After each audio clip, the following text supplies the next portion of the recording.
Lose your sense of smell or always have to go to bed before 10 p.m. How do you even begin to compare these two things and their usefulness to you? Oh, it's a good one. Shem and I actually met a guy who has no sense of smell. We got the band back together again for one last hurrah, and we're a bit washed up. And unfortunately, our old bassist couldn't make it, so we rung in a new bassist. And he has no sense of smell. And apparently, he's a teacher, and he just lets it rip in the classroom, and the kids find it the most funny thing ever. So, it's just wild to me. I wonder how much it impacts your taste, like your sense of enjoyment from food.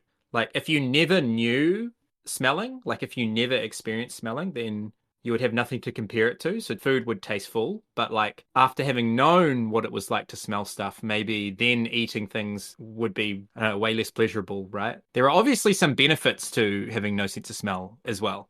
That's what I'm thinking through. Like having smell or not having smell is like, well, either or is probably okay. It's good to have a sense of smell for the taste and stuff and being aware of your own flatulence, but not having the smell also good. But being forced to go to bed at 10, I also wouldn't mind that much until it does matter. Then I'll be like, this is really frustrating. Like you're out at WellyCon, you guys are going out to get some late night chicken, and I'm like, well, I got to drive home at 9 because I've got bedtime. Yeah. Yeah. The mad FOMO would kick in, right? Yeah, Did you guys have curfew in New Zealand with COVID? it was just mixed. Didn't It was exist. just like an all day curfew, wasn't it? Yeah, I think so. No, because we had a period in Italy, and it depended on the region you were in and stuff, but where it was like 11 p.m. curfew, you had to go home. So you could hang out with other people, then like 11 p.m. you couldn't be driving after 11 p.m. It was like the weirdest stuff that Yeah, happened so during it's like, COVID. Like, what has Dystopian. it got to do with I the know. virus? Like I everyone think it was knows that just COVID spreads more at night time, so maybe it get was to inside. stop people like clubbing or whatever, because that's True. obviously like if you're Yeah. dancing with a bunch Come of on, kids, people. don't club seals. Don't club seals at night. No During the clubbing, day. please. Yeah. But it was pretty annoying. Like, I think this question almost depends on which country I live in, because in New Zealand, like, there's not that much going on after 10 p.m. Like, let's be honest, guys. Like, there's not that much that you generally want to do after 10 p.m. And I already go to bed too late generally, so being forced to go to bed at 10 p.m. would actually probably like make me live longer. It would be good for my health. But in Italy, it's like you eat often at like 9 p.m. So it's like if I had to go to bed at 10 p.m., it would kind of suck.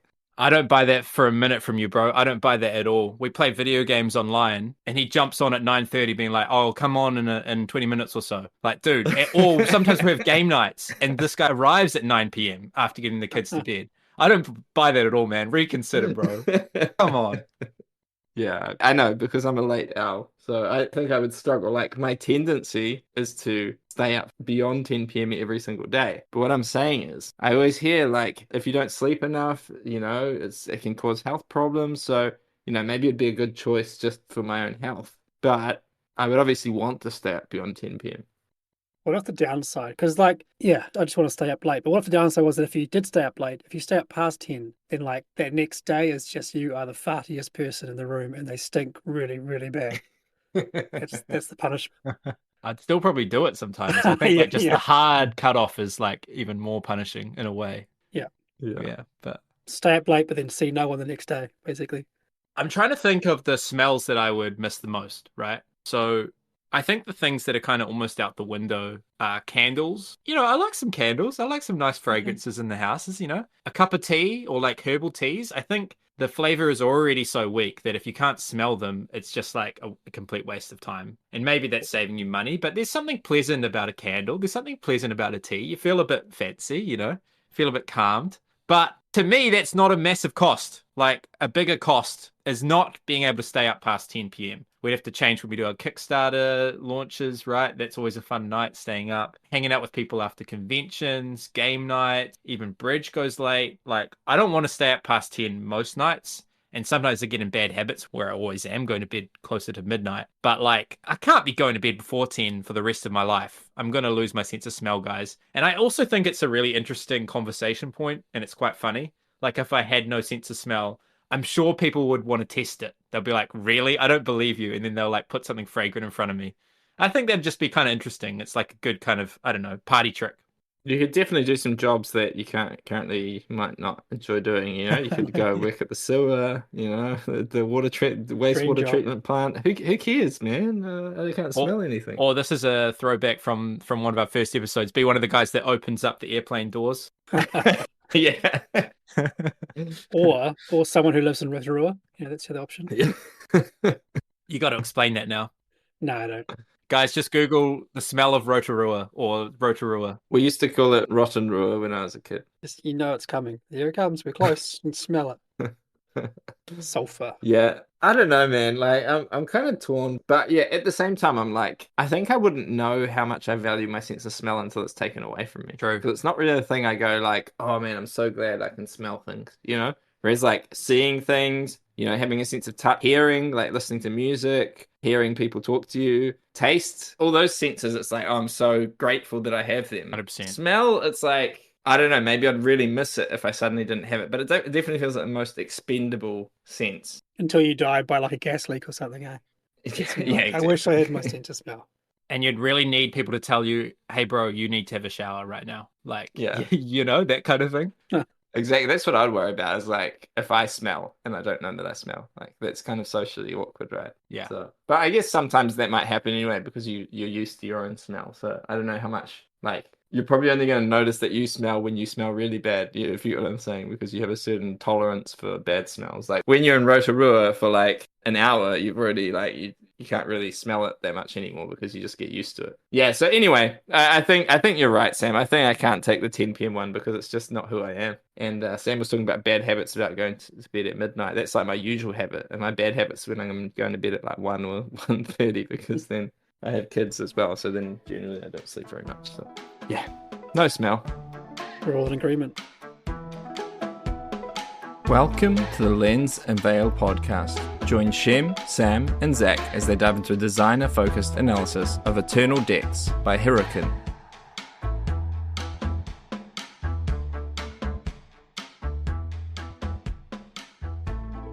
So today we're going to be talking about Eternal Decks. This is a game that is really hard to explain and really hard to compare to other games. And having said that, it's really not that difficult. Part of the reason for that is the game is a cooperative hand management game where you play many different scenarios. The game calls them stages. But each one of these stages is so wildly different from the other ones that it gives a complete different feeling. It gives a complete different experience for the players. They're not wildly different in terms of the rules. Actually, the core rules stay pretty consistent across all of the scenarios. But they're different in terms of the players' aims and goals and what they're trying to achieve, bringing out different puzzles and different moments of elation and different ways to consider this whole game itself. So I find that the stages in this game are much more different than, say, like a Bomb Busters or The Crew or something like that. So I'm just going to start by explaining what are the core rules that are pretty consistent across the scenarios. And I won't dive too much into the scenarios. I don't know if this would even be considered spoilers. What do you guys think? Would it be considered spoilers to talk about the scenarios? It's not really Legacy, but you probably would play them from the first one to the final one in that order. But yeah, so the core rules of the game. It's a cooperative hand management game. We each start the game with a deck of 5 cards. And we sort of start as a player color. So my hand might be red. I've got cards 1 through 5 in my deck. But at any one time, you're only going to be holding 3 cards. So I might have drawn 1, 2, and 4 at the start of the game. And then Shem might be green. But thinking of each player as a color is only helpful right at the start, and then things are going to divulge wildly after that. So we are playing cards. There's these 4 rows on the main board. 3 of the rows are kind of similar to each other in that they all have a little rule for how we place the cards down. So one of them might be that we need to place the cards in ascending order. One of them might be descending order. And then the final one might be like, well, you can't play any even numbers here, or the numbers have to be sequential or something like that. There's all these different rules. But each row also has the core rules to the row. And that's the core rules for the game. And that's basically reverse Uno. Like you can't play 2 of the same color next to each other, and you can't play 2 of the same number next to each other. And so if you can obey that rule, plus the rules of the row, you can play a card down. And what your turn is going to be usually is playing a card from your hand into any one of the next slots on a row, as long as it's legal, and then picking up a card from your deck if you've still got cards in your deck. And then we're going to go around in clockwise order. There are 2 other turns that you can do. One turn is to slide a heart marker along to the right. And there's only 3 times we can do this pretty much over the course of the whole game. There might be one or two ways to get hearts back. You can slide a heart marker along to pass a card from your hand to another player, and I'll get to what the third action is going to be later. But pretty much what you're doing on your turn is just playing a card down into a row. The fourth row that I mentioned is called the river. And the river is nice and chill. It's really relaxed. There are no rules to the river. You can play any card there. However, it's a little bit of a fail when you do this. Usually you're only going to do this if you can't play anywhere else because it's not really achieving too much. I'll get to the river more later. How we're going to lose this game is if it gets to someone's turn and they can't perform an action. So this deck of cards that we've got is kind of acting like our health. And if one player runs out of cards, it's really putting pressures on the other players to make sure that they have cards. How are we going to get more cards? Well, every card that you play is eventually going to go out of the ecosystem. It'll move to the discard pile, and we very, very rarely would ever get those cards back, if ever.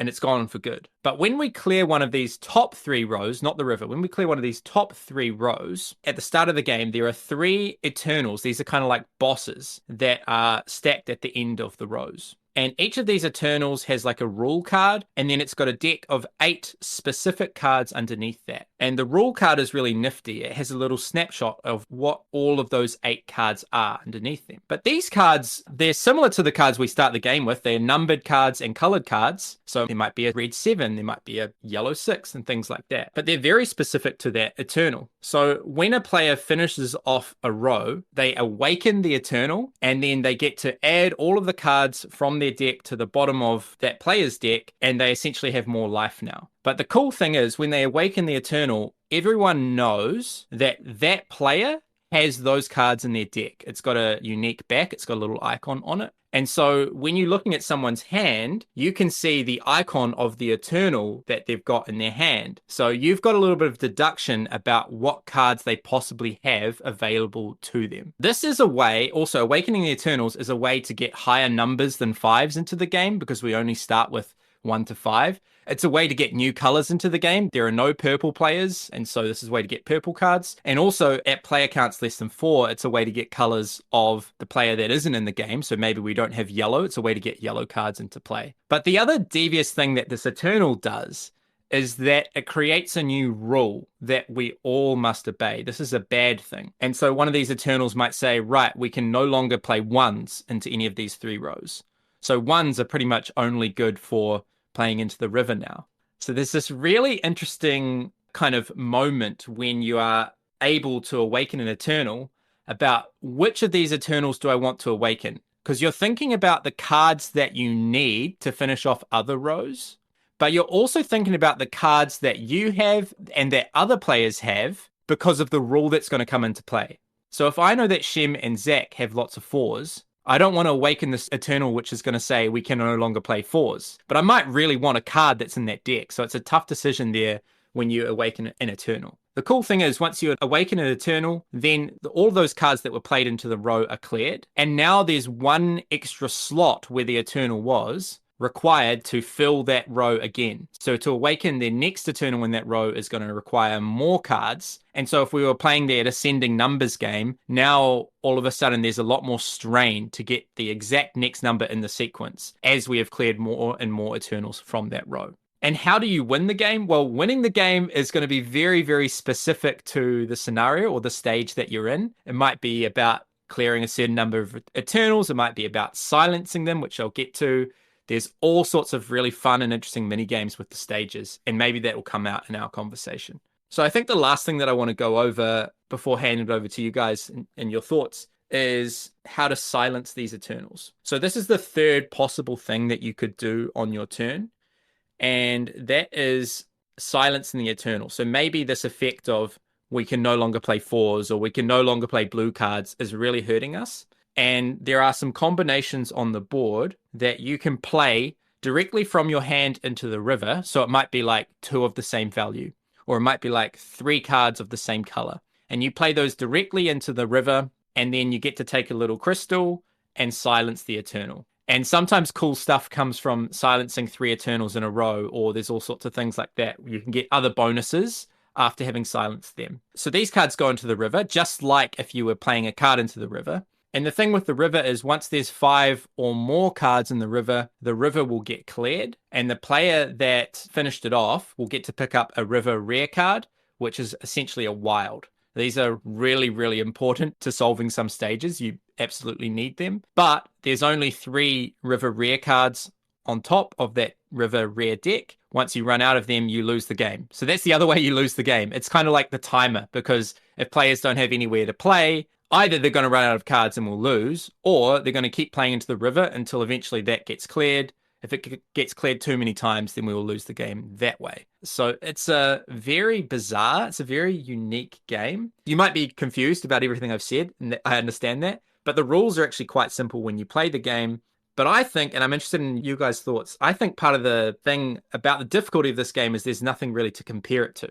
Like, it's a card game, but it's not a deck builder. It's sort of hand management. It's not trick taking. It's not really shedding. What are you guys' thoughts on that? What would you compare it to? Underwater cities. I mean, the only game that really comes to mind that has a similar play system would be Lost Cities. Very different game. It's a 1v1 game, but where you are placing down numbered cards into these certain arenas to try and, or in that game, trying to play out like increasingly higher numbers, I think it is, to get as many cards as possible in that arena, essentially. So it has that similar kind of turn structure to it. You are adding a card to a spot and try not to ruin yourself to place there later. I'm sure there's other games that do something similar to that. But this being co-op and all the layers of these eternal decks and how they influence the game and change the game is, yeah, it's very, very interesting. And for me, I guess the biggest curiosity as a designer for me is like, where did this come from? Like, Yeah. where was the jumping in point? Was the eternal deck the main thing? Like, was it the idea of like, I want to have players having a real basic deck of cards and then acquiring a new deck and then a new deck and then that changing? And is that the jumping in point? And the other side of that is the whole scenario based system. Like, you got to start somewhere. You've got to have a core scenario to start with to even test a game like this. So, like, what is that? What is the first scenario? Where did the designers start from? I find it really curious how they are quite different. I think after the first 2, we played 2 of them, and I was like, well, yeah, I can see what this game's got to offer. That's, I think I've seen enough kind of thing. I enjoyed it, but I think I've seen what it's got to offer. And then I think it was the third scenario. I was like, okay, that's quite different. Like, yeah. That's quite a different feeling. And then from there on, it was like quite different each time. So that's really interesting to me as well. How it's almost like, where's the foundation? Like, where's the framework of the game? Because often you have like a core system that you can plug into, right? And you can pull some things out, add things in, and sort of tap them into this core system. This game is like, I don't know, it feels like it's on fragile ground almost. Like, how do you start this thing? You got to start somewhere. Is it just that idea, just that concept of the deck coming in? So I'm guessing that's where it's from. I mean, most deck builders, it's like you slowly add one card at a time to your deck and you feel the improvement or the change that it adds to your deck of cards. This is like, you've got 5 cards, there's your first 5 turns done. What's your next 8 turns going to be? And that's kind of what this game's doing. So you're not building up the deck, you're like acquiring little pre-made decks for you to run through. So yeah. This is us as designers, like, because we play lots of games, and because we design games, we'll often be impressed and be like, wow, the designers come up with something really cool here. But often we can sort of, like, a little bit reverse engineer the game, like sort of understand a little how they could have got from this thing to this thing based on all the other games we've played and designed and how to design games. But here we look behind the curtain and we can't find the wizard. Like, where did it start? Like, this is just sheer admiration, sheer innovation, I guess we appreciate here. Like, yeah, there's just so many things that are quite unique, even though very simple. Yeah, I'm asking the same question as you, Shem. How do you start to design something like this? I would be curious because you've just been to Japan, Sam, and one of the things you said to me was that a lot of Japanese designers make games only for the Japanese market, and like some of them maybe just don't even really make it around the world. So I'd just be curious if there is anything else out there in the Japanese market that hasn't really hit the rest of the world that was an inspiration for this or was some sort of building blocks towards what the designer did. And I'll probably have to go and read the designer's designer diaries or something. Maybe he's written them down somewhere. I did see that he was writing some designer diaries for his next game or something or other. So maybe that's information we can find out. But that is something that I would ask, is that maybe there is some sort of foundation for it, but it's not something that's kind of widely out there and available, in the global gaming community. Yeah, so the designer's called Hiroken. Excuse my pronunciation, but like kind of like Elvis, like we don't need a surname, or maybe that is the surname, like it's just one word, Hiroken. And I have purchased one of his other games, King's Trick Takers, so I will be showing that to you guys at some point. I'm really excited about it. Just as an aside, you might see that on the podcast if it's good enough, but we will see. The other like kind of cool part about this system, how we talked about why we like it and how it's quite odd in a way and unique, but everything is still very clean and intuitive and accessible. So often when you're trying to innovate, things become a bit complex and bloated and too many rules to keep in your head. Whereas this is all very, very elegant. Like you said, Sam, each Eternal has its cover card, so you can see it from the start of the game what 8 cards will be in that Eternal's deck, and also what effect it's going to bring into play when it comes out, and any other thing that might come out from the scenario. So that card that you take gets placed at the top, as Sam was saying, it becomes a negative thing. But everyone can see that card. You put those cards below your deck. There's no other kind of things to do. You don't have to like shuffle it in or anything else special. Just put it below your deck of cards. You'll see those cards soon. And then all the information's right there. Like it's all clean. There's no odd things like Zach doesn't be like, oh, Shem, well, which cards do you have and what deck do you have? And you just say, look over there. Like, look, you can see it right there. You can see I've got those cards. You can see the top of my draw pile, like the little icon on top. Like, oh, you can see I'm currently running through the Octopus deck. And you've seen the cards I've played. It's all been open information to a degree. And you can kind of figure out what I should have left and the likelihood that I've got that card in my hand. Like you can start to play the odds a bit. That's really cool. And it's very, there's not much else really going on. We did struggle, we should say, but did struggle with the rule book quite a bit. Things were just all over the place and some rules were ambiguous. So there's a lot of BGG checking and stuff like that. So that side of it was a bit messy. But once we got the hang of it, once we understood the rules, it was clean as, like really good. So that's probably just down to like a publishing issue, to be fair. And translation. Not really explaining the rules. Translation, yeah. But once you know the rules, everything kind of makes sense and, you can see why it's there and it's important to be there. Yeah, and I think why this game is getting so much attention is it is what you're saying, this combination of the simplicity of like play one card and pick up one card from your deck. That's all you got to do. There are those extra actions that you can do as well, like giving a card to someone else. But then, on the other hand, it's a cooperative game and all the information is almost open, as you're saying, Shem. But there's a little bit of variance in what cards you've actually got in your hand compared to what cards are still in your deck. And so card counting does come into this game and trying to remember all the cards that have come out from that person so that you know what they've still got in their deck, because if you are card counting, you can know exactly what cards they've still got to come out. And depending on how many cards are in their deck, you can know that a card is almost certainly in their hand in this moment. And then because of that, the card that you play into the row that you play according to the rules of the rows, you can either like help your friends or screw your friends over, basically. Like you can be playing them and then they're forced to play into the river because of something that you didn't figure out, So there's this ability to feel really clever, which I think is a really good thing in a co-op game, about like figuring out what's going on, even though you can't actually talk about what you have in your hand and whatnot. It also has this added little element of like these 2 communication tokens that you have where you can place them where you're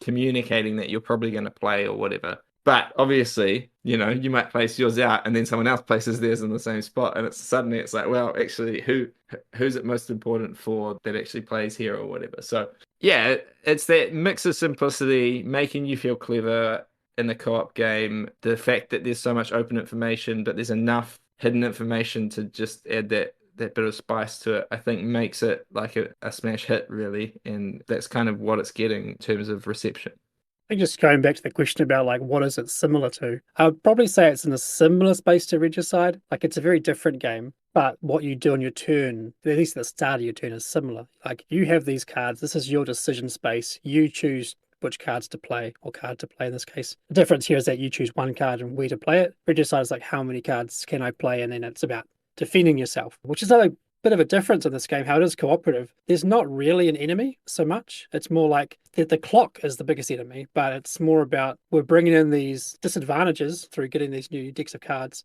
and then we have to work around those disadvantages. Like Sam said, now we can't play 4s, now we can't play 1s, or we can't put 2 yellows next to each other, that kind of thing. So we have control over which disadvantages we add to a degree, and it's us then trying to work around those. We're not trying to defend against an enemy. We're not trying to take damage and that kind of thing. So while it's a co-op, it's not so aggressive or defensive kind of feeling.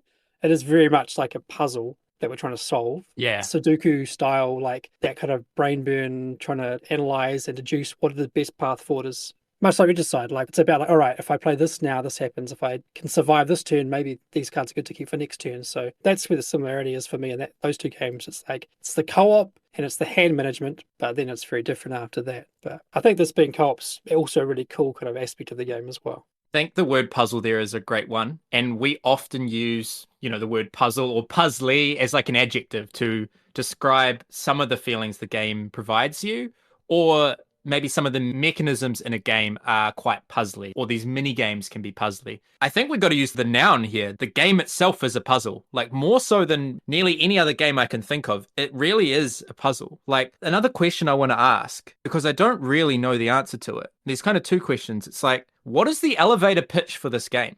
Like if you were telling a friend to try this game that was really fun, right? How would you describe it? You say, oh, on your turn, you play a card that like in this row, and it can't be the same number or color. And then you probably just end up getting exasperated, just say, trust me, it's fun. And then I would ask the question like, well, what part of it sounds fun? Like what part of this game actually sounds compelling and sounds exciting? I just think that I'm totally gonna slightly go in a different direction, but I think the art is actually helping it so much with the elevator pitch. Like it's very different looking. And so the fact that the game is very different as well, it all just kind of works together where you're like, oh, try this cool, unique co-op. I think the pitch it's a very unique kind of co-op experience. I don't think you're going to elevator pitch much talking about the gameplay, because even then it's like, it feels like some of the different levels are quite different in terms of, I mean, yeah, sure, you're always playing one card or whatever, but yeah, each of the levels are quite different. They're different puzzles, really. So it's kind of hard to sell, like, well, what is the game? It's a puzzle game. It's like a co-op puzzle game. It's very unique and it's got unique art, and that's it. You just say, like, do you remember playing Uno as a 5-year-old and you enjoyed it, right? Yeah. Would you like to do that game where it's cooperative and actually like quite enjoyable now? It's kind of how it feels to me. It's like numbers and colors. It always works. It's a foundation of card games that we all played growing up. Whatever variants you've played, different games. So it's taking that, making it cooperative, and then adding much more depth to it, much more like nuance and the scenarios and all that kind of stuff. So it's like fleshing out systems that we've all enjoyed growing up and probably still enjoy with card games, but then fleshing that out into a bigger cooperative experience. Another really cool part about the co-op is that limited information. Like you can't talk, right? You can't say, oh, I've got the 7 red in my hand. I can't tell you that. But it has these 2 little discs that you can place. I think it's on the river or on the rose. Is that right? Yeah. To signify like something. You can't say what you're signifying, but more often it's that you want to place a card there. So there might be like a 1 red, and then I might leave a space and I put my token. These guys then know if it's a sequential thing. They know I've probably got a 3, and they can maybe figure out what color that 3 is based on the deck that I'm running through. So those tokens are cool. We were using them quite liberally, I think. Like we're trying to, like, I might put 2 on a spot, or like I might put 1 like in between 2 slots. Like, oh, I've got this or that. Or on its side as like as a suggestion, Yeah. Bend the rules a bit. But I think that's always fun in games. Like I like having that element of like I can't completely tell you everything. So it takes away the alpha gamer issue, and it means the player feels like they have control of their turn as well, and they feel smart. Like I can give you information off turn and feel clever about like, oh look, hopefully you interpret this. But I like that you can't speak about it. It's a good restriction. I think to me this game really nails the cooperation, the feeling of cooperation, because you don't have the alpha game problem, but you are so aware that you can't do it on your own. Like you need these other people. So therefore, to survive and to thrive, you need to be aware of what other players can do. But also you need to make sure you do your thing at your time so that other players can do stuff. And if you do a stall action, that means someone else has to do a stall action, and that could be really bad for the team. So the game uses randomness in a really good way, where it's just the shuffling of a deck, right? The Eternal deck, you'll shuffle it before placing it in setup, and these 8 cards, right? But we only have 3 cards in hand. So once you clear the Eternal, you might have 1 card left from your previous deck. You might have none and 2 cards in hand. But you're only seeing 1 or 2 of those cards that you just drew straight away. Maybe none, right? And so we might all know that a particular spot really needs the red 7 that you just picked up. But that could be at the bottom of the deck. And that uncertainty creates a lot of stress and pressure on the team because that red 7 might be the linchpin for the next 2 or 3 cards that can be played from other players. And so we end up having to like bend over backwards, do weird stuff while we stall for that 7 to be played. And that is a really interesting part of the game too. How can we do productive things in other areas that aren't going to hurt the team while still allowing ourselves time to be able to complete that row once the 7 comes in without getting rid of these really good cards that I need to be able to play then. So I think that randomness of just a shuffle of cards just works brilliantly. And the hand limit of 3, like, yeah, it just creates that level of tension, which is great.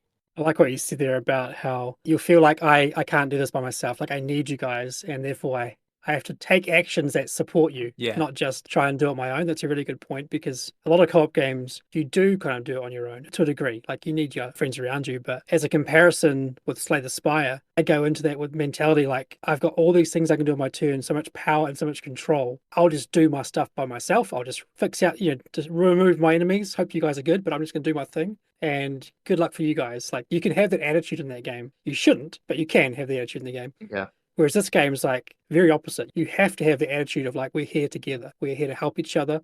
I definitely can't do it myself, like Sam was saying. And that's a really cool thing. I think a good kind of goal, I think, to have if you're designing a co-op game is to make that an important kind of pillar of the game, is that if it's going to be cooperative, make sure that the players need each other. Like they have to rely on each other, not in an unintuitive way either. So like Slay the Spire, it's more unintuitive. You learn that you have to help each other, and it's not so natural in the game to do so. Whereas here, it's like, it's ingrained. Like there's no other way to play this game.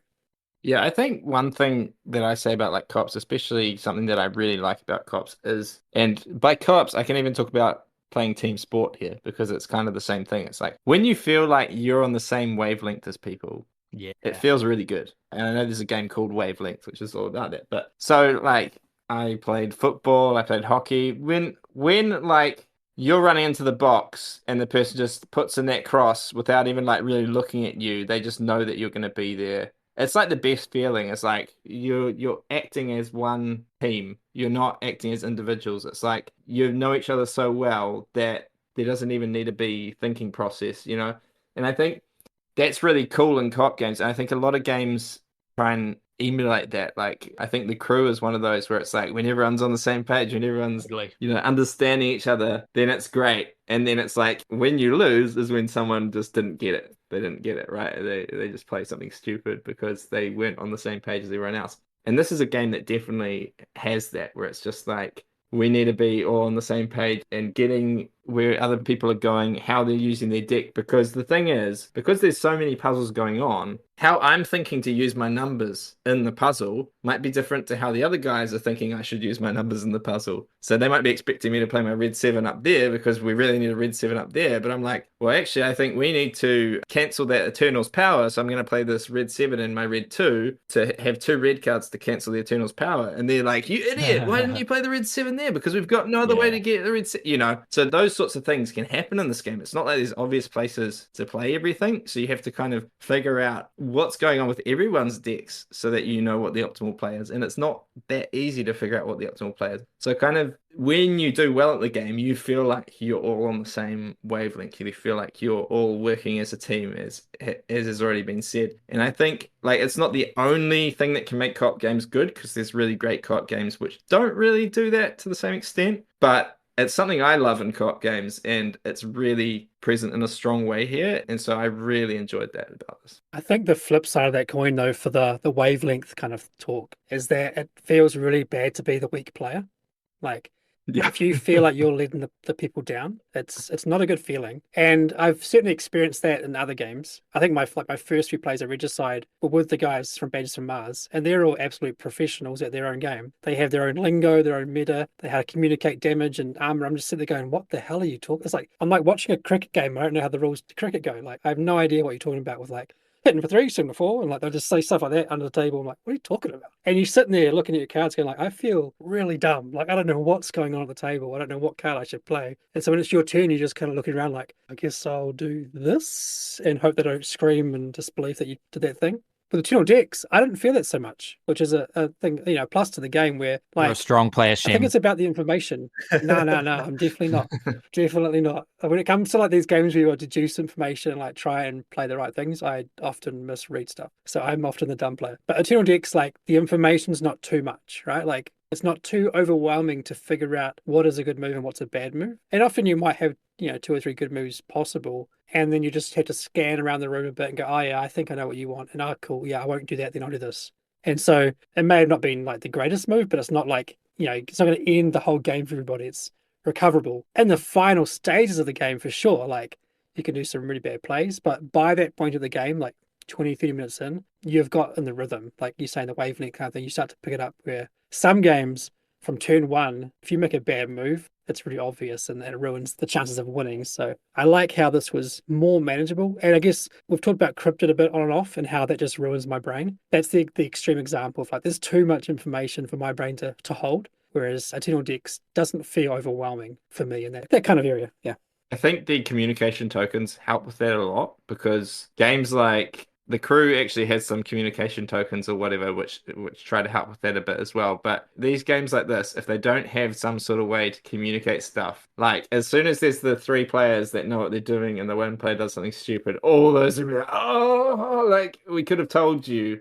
Whereas in this game, there is a way to sort of be like, don't place here, like this is vital to our game. You put your communication tokens, don't place this, I don't know. I don't think you're the weaker player, Jim, but in the case that there is a weaker player who doesn't understand stuff, they can at least see, oh, it's vital that I don't place there. Yeah, Sam, you mentioned Bombasters earlier as well. That's another one where I feel very stressed a lot of the time, hoping that I am not the dumb player, because like that's another game where if you make one mistake wrong, it ruins the game. And then when someone else makes the dumb mistake, you're like, yes, it wasn't me. Thank goodness it wasn't me. Like it's a weird relief that we failed because someone else was dumb. Whereas like it's like I don't want to be that dumb player. So it's just I don't know. I find these kind of games stressful in most cases because it's like you don't want to let the team down because it's all about winning as a team. But yeah, anyway, I've already said enough. Eternal Decks does a great job of getting around it. Well, I'm a big fan of the whole concept of the cursed problems of game design. And that's like, some of the best things in game design. The other side of the coin, the consequence of that is there's downsides and you can't remove those downsides. And so I really love that feeling that Zach was talking about of getting in the same wavelength, being in the same flow. Like you even get that with Bridge. But what happens when you're not in the same flow? And you even get that with Bridge, right? And so that's just the someone feeling dumb, another person feeling frustrated at the dumb player. Not that I would ever say someone's a dumb player. Sorry, that's just the language you used. But there's frustration on one side, and then there's someone feeling like, yeah, just not good. Like they're not with the team and they don't want to feel like they're dragging the team down. So that's just like, that's the other side of the coin of having these epic moments where you can get in sync. What happens if you can't? So designers need to be wary of that if they're going for that feeling in a co-op game they're designing or even a team-based game that they're designing. How do you actually either facilitate the synergy to make it easier to hit on, and maybe you don't have quite as high a ceiling of that, or how do you make it so that it doesn't hurt quite so bad if you don't hit it? Or, how do you make someone not feel so dumb that they've got other good options and things like that? They're never solvable, but you need to find the right kind of middle ground for what you're trying to hit in a design. One thing that makes this game compelling is that threat of running out of cards. And you talked about Regicide before, Shem, and I think there's a small similarity here as well. Where Regicide, there's that same threat, like your cards are your health, they're your life. If you run out of cards, you lose. And the interesting thing with this game is you need a lot of cooperation to even unlock more cards. But at some point, like when you unlock more cards, only one player is getting those. So then you're like, okay, so we've sorted out Zach, he's good, but now Sam and Shem, who helped Zach get those cards, suddenly they're almost out of cards. Like, wow, we need to get some cards from somewhere. And so there's this constant threat. You're constantly trying to fix the puzzle, but at the same time, you're constantly being like, who's about to run out of cards? We need to get them cards so we can keep going to solve this puzzle. So you feel like you're being torn in 2 directions, just the kind of like the survival instinct of like, we need more cards, we need to keep going, and actually trying to resolve the puzzle for that level that you're actually trying to resolve. And yeah, there's slightly parallel things, but they're not always exactly the same. Like it's not just unlocking new cards isn't always just going to solve the puzzle. It's they're kind of parallel, but not exactly. And so you're torn in these 2 directions. And I think that's a great sort of dynamic to have in a co-op game. Yeah, they do that really well. You know, the old school style of co-op game is that it's like do a good thing, then do a bad thing on your turn. Do a good thing, do a bad thing. And this does it completely differently, as you're saying, Zach. Like every problem that you solve creates a new problem. It creates a very obvious problem, and then there's lots of other problems as well. It's like every decision is brimming with consequences, right? But you don't feel so much AP. Like maybe in stage 7, where it's just a 5-course feast for your brain, and there's like caviar on the top, and there's like all these things going on. But like when we get Zach some more cards, we've solved a problem. Zach, who was needy, sitting there with 0 cards, we took a few actions to pass him cards, and now he's got cards. Great, we solved that problem, like you're saying, Zach. But what's the problem we've created? Well, one, we've awakened this Eternal, which now says we can't play our 4s. Oh, I should have thought about that. I didn't know what Zach was going to choose. He chose the one with 4s. And now 2, in the process of helping out Zach, Shem and I have fewer cards, again, like you were saying. And then to do this row again, this row that we just completed, we need more cards there. And so, yeah, there's just this tension upon tension upon tension until you solve the game, until you finish, and then you're like, you get the release. But there's even the moments of release and relief, like they just create more issues for you in a way.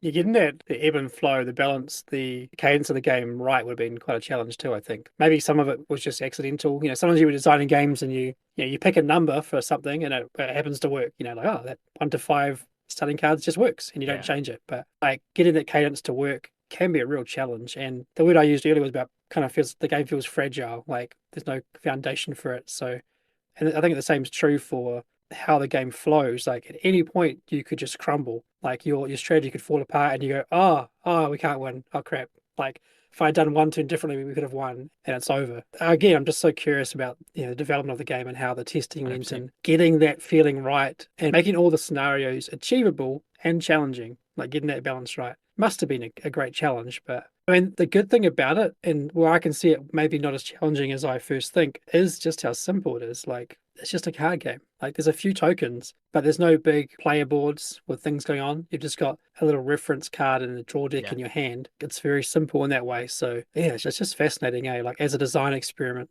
Like, there's probably so much more that can be done in this kind of space, card game wise, without sacrificing depth or immersion for the experience of the player. So it's really cool to see games in this space being made, I think.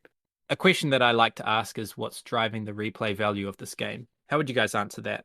I think on first few plays, it's all about finishing the scenario, right? Like, getting it done. I think we may have restarted one, we failed it, started again. I think from then on, we just kind of progressed through just to experience them. There were some we failed and we moved on. But I can see going back and like trying to actually achieve every single one would be a big reason to do that. There's tons of variation you can add into the game, right? Like which Eternals you use and that kind of thing, making the game harder or whatever. But I don't know if that would bring back so much, like trying on a harder version. But being able to do every level feels like a good reason to come back. I mean, the puzzle's enjoyable regardless. So coming back just for fun, definitely. And also, I guess it's not that hard to teach this game to new players. So showing it to new people would be a reason to come back, I think.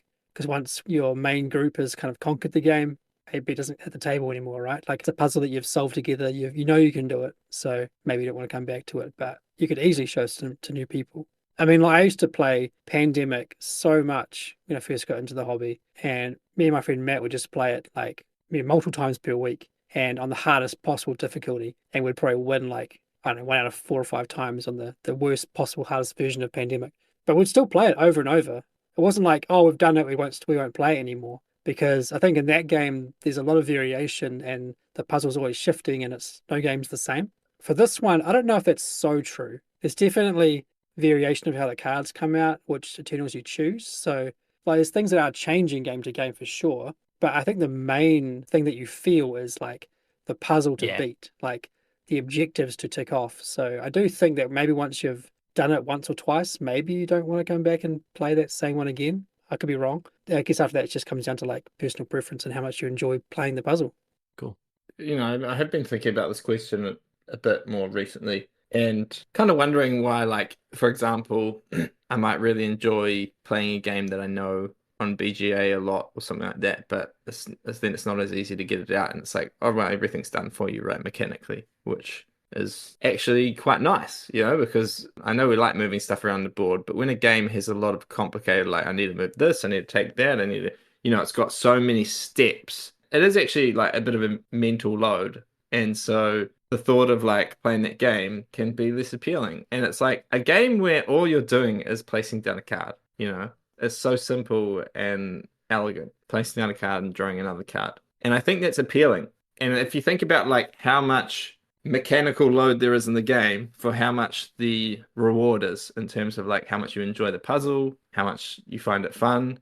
Sometimes there's a big Euro game or whatever that might be, it's fine, it's fun, but it like the ratio of those things is such that it's like, well, I don't really want to play that again. Do you know what I mean? Like there's so much like mechanical investment to get this amount of fun. Whereas another game where it's like, and I think that's why like elegance in games can be really important because it lowers that ratio, it lowers the amount of like input that you're having to put into the game to get the fun out. And so I think the thing is with Eternal Decks, a thing that would bring me back is that simplicity and that elegance. And I feel like I'm getting a lot of enjoyment out of a puzzle for how complicated the game is. It's like, it's not that complicated in terms of like playing it, even thinking about it. Yeah, you do have to consider lots of different things, but it doesn't feel like it's overwhelming. As Shem said, like maybe some of those other games, it doesn't feel like you have to be a logic master or something to figure it out because you can see what cards people have in their decks. So yeah, I would say what would be bringing me back to that is almost because that ratio is a very good ratio of like how much effort I have to put into the game for how much enjoyment I get out of it. Little extra point you made there, Zach, about I can't remember what words you used, but the logic puzzle kind of side of things. There's another game that I've been playing a little bit with my family. Sam, you've played it too, called A Carnivore did it. Very cool little logic puzzle. But because it's all text based, like there's words being used in sentences, there's so much room for ambiguity in the wording. And if it's not right, if it's not clear, the logic puzzle falls apart. And so I really appreciate in this game, none of that is here. There's no wording in the game. It's all colors and numbers. There's no room for any ambiguity other than the rules themselves, like if the rule book's not very clear. But once you're in the game, there's nothing. They're like, oh, I didn't know that's what it meant. I didn't understand the thing. And because as a group, we didn't understand it, we've lost. It feels bad because, it wasn't clear. That's not in this game, which is really cool. So like that would be another reason for me to come back is because there's a real clarity to the game. There's no oddness. Whereas A Carnival did it. I really enjoy the game. It's really fun. But the ambiguity that comes from some of the questions and the statements on the cards kind of makes me not want to play it because we might get a combo of cards. It's like, oh, that's not very clear. I don't think we can solve this because it's not very obvious. So yeah, the simplicity, we talked about the elegance, the accessibility is a huge plus for this game. The rules overhead versus the depth that you get out of it is a very nice mix as well. Yeah, lovely. I think I would just come back for stage 7 and play that over and over again. We got to that stage and it was kind of like, oh, all these other stages were teaching us a few little things. And now we got to the game. Like, not really. Like all the other, if we just had stages 1 through 6, the game would have been awesome. And we could have done a podcast on it, would have been awesome. But stage 7 was just like mental. It was, yes, so flipping cool. Yeah, we didn't actually win that one. So I need to get that out of my system. I need to play some more and try and win that. We were close. We didn't win. But yeah, that fantastic experience. We hope you've enjoyed our discussion about Eternal Decks, but we'd love to hear from you. Jump on the Garphill Games Discord and let us know on the podcast channel if you've played it and what you thought. Is there any game that you would compare it to? And what is your favourite type of co-op game? Welcome back to our last episode with a BGG Top 200 draft. We are looking at the last 10 games and then our list will be finalized and people will have to decide who is the greatest drafter of them all. I don't know if that's a thing, but we'll just say it is. So, looking at games, 191 to 200. As I say every time, these are screenshotted from when we started doing this draft. So if you go and look at these 10 games now, they're probably all different, but these are the ones that were there when we started doing this draft. Xia Legends of a Drift System, Glenmore 2 Chronicles, Legendary Encounters, an alien deck building game, Viscounts of the West Kingdom, Marco Polo 2 in the Service of the Khan, Star Wars X-Wing Miniatures game, That's Pretty Clever, Radlands, Jaipur, and Welcome to. So, this week, we've got Sam banning, and then Shem will be first picking. I usually like to ban like a second edition of a game or another version of the game that's already been drafted, but I quite like Marco Polo. I might not draft it. You guys don't know what I'm going to draft. And Shem was the one that got Marco Polo, the original. So I'm going to leave it in there because I'm third pick. And I'm going to ban away Star Wars X-Wing Miniatures game. Spot the odd one out. It's gone. Gone. Is it really a board game? Is it really? I don't know. Yeah. It's a tabletop game. Tabletop game, yeah. Tabletop game. I've played it once. Once was enough. Anyway, well, there's some good games on this list, but I'm going to lock in Welcome to, just because it's a great flippin' right. Oh, Zach's upset.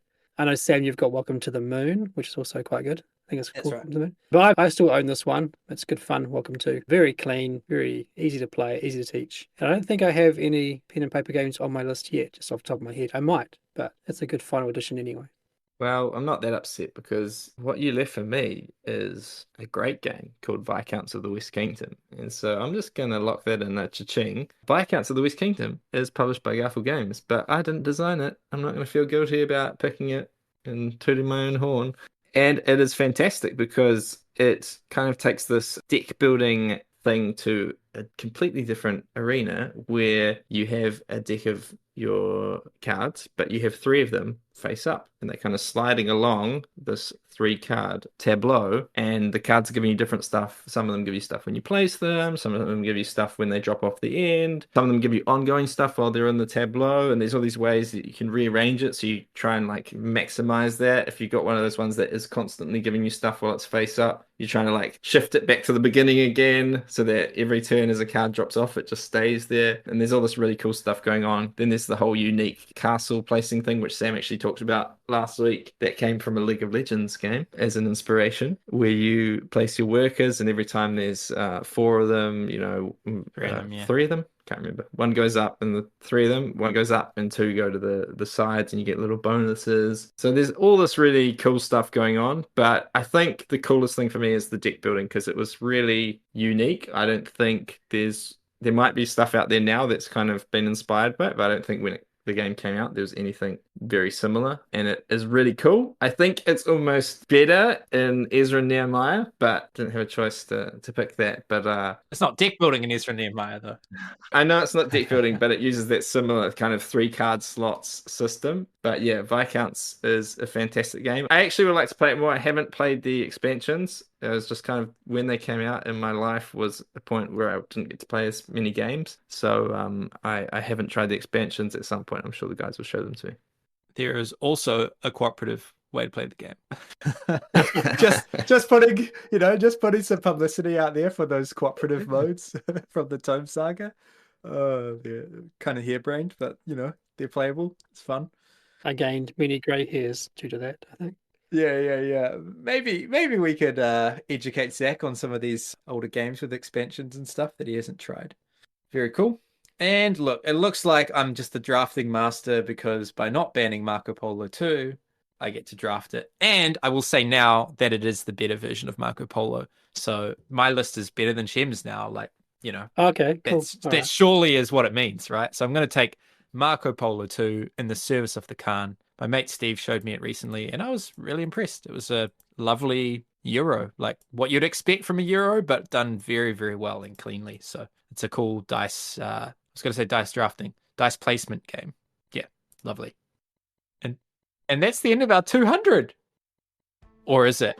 What are we going to do, guys? Sam's got plans.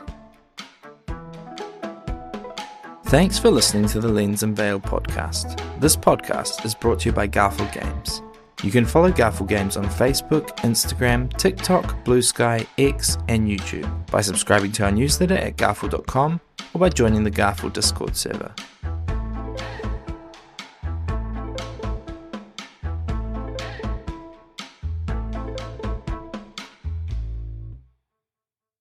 I've lost a slipper, so now I'm just like chilling out with one slipper on my feet, and it just feels a bit weird. Like, can I explain a game with one slipper on my feet? Slipped off. I don't know. Do I just ditch the other one? Do I commit to finding the other one now? I don't know. I think just put both feet in the same slipper. There we go. I just put some woolly socks on just before our podcast because this morning I had cold feet. Yeah. Cool. You were going to back out of the podcast. Yeah, I was. Yeah. Yeah, had to put some socks on otherwise.